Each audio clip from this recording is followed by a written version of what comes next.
What's up, everybody, and welcome to a new little addition to the show. It's kind of not new, but it's been a really long time since I've done it. We're getting into some Reddit stories. More specifically this time, Let's Not Meet. This first story is actually brand new to when I'm recording this. It was published 2 hours ago. So let's get into it. The men outside my window. I need to add some context before starting this story. In 2023, when I was 17, I got with my ex-boyfriend. We'll call him JJ. And I started renting a room in a 3-bed and 2-bathroom house about an hour outside of Seattle, Washington. We had 3 roommates, K and S, in the master bedroom, and W in the adjoined bedroom. We lived in the city, but in a part of town that was heavily wooded, secluded, and on a dead-end road with little to no traffic. This story takes place about 2 months after we moved in, but the events leading up makes it much scarier. In November of 2023, the day after we moved, Jay got a text from a man called D. D claimed that him and I had been hooking up outside the mall a few miles from the house for the past few weeks. I knew this wasn't true, as I had never hooked up with anyone through our relationship, and up until the day before we lived 3 hours north. But Jay believed him. Jay told D to come to the house so he could talk in person. Jay gave D the address, and he came to the house in a black pickup truck. They talked outside for about 15 minutes before D left. And that was the end of that for a few weeks. About a month later, my roommate K started noticing a black pickup truck sitting on the side of the road at night. Whoever was in the car would park, turn their lights off, then sit there for about 30 minutes to an hour, depending on the day. And then they would leave. This would happen about 2 to 3 days a week, but over the course of the next month, it started happening almost every night. Being 17 and naive, I didn't think anything of it. This all changed the night Jay and I broke up. Jay was not technically on the lease, so when we broke up, he moved back north to his sister's apartment. We had an abusive and unhealthy relationship, and I was honestly just happy to be alone again. However, that night around 2 a.m., the black pickup truck came again. This time, the person in the car got out.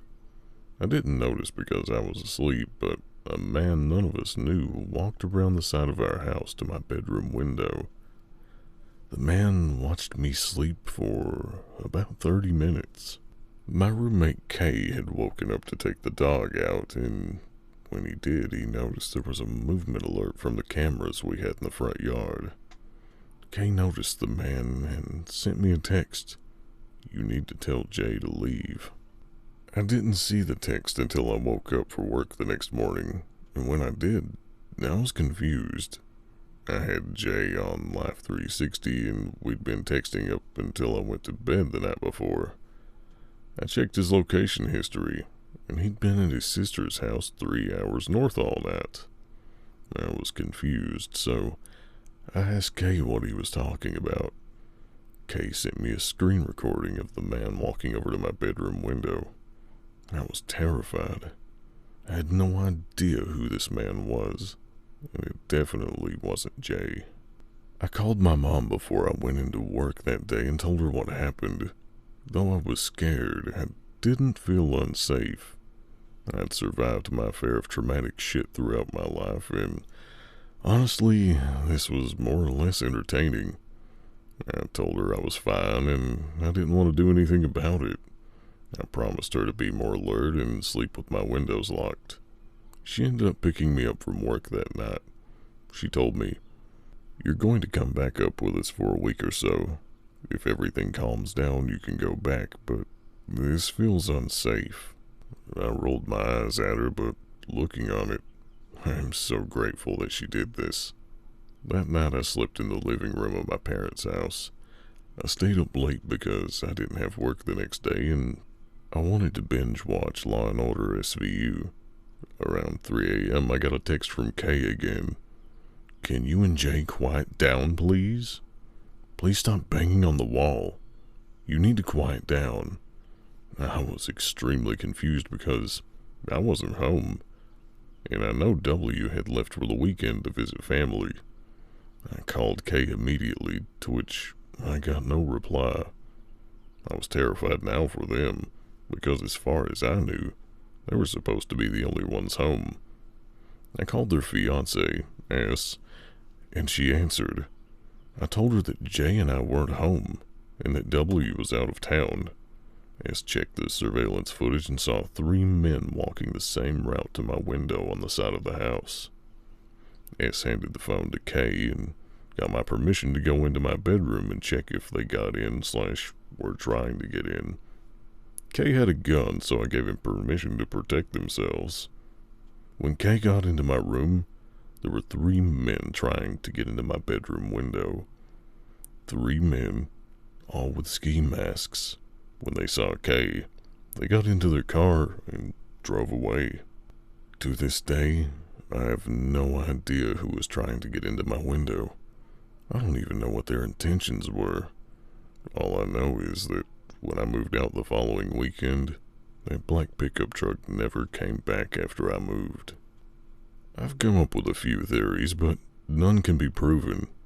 The first of which is that this is a friend of my ex's and he set something up. That makes sense because he was extremely abusive, but Jay had no friends, especially no friends with a car. My second theory is that I was being watched.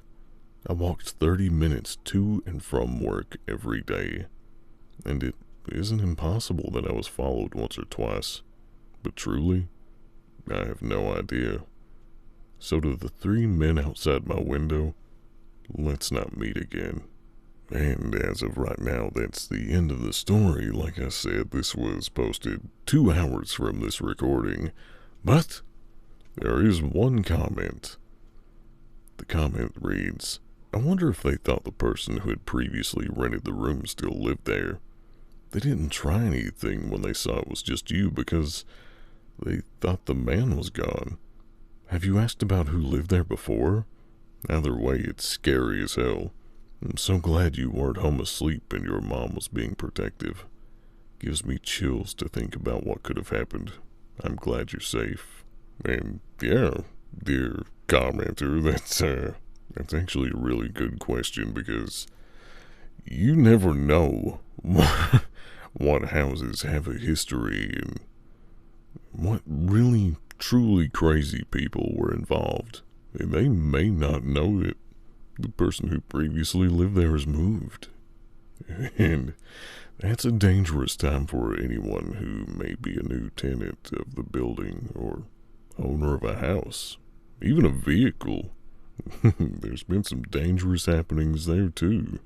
It's just another reminder that no matter who you are, where you are, or what you're doing, you definitely need to be aware of your surroundings.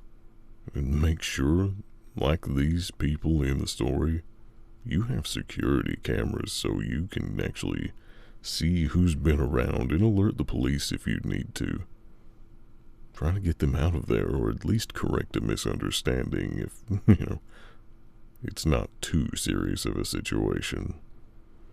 Thanks for listening, everyone, and if you like this little story and narration, go ahead and hit the like and definitely the subscribe button.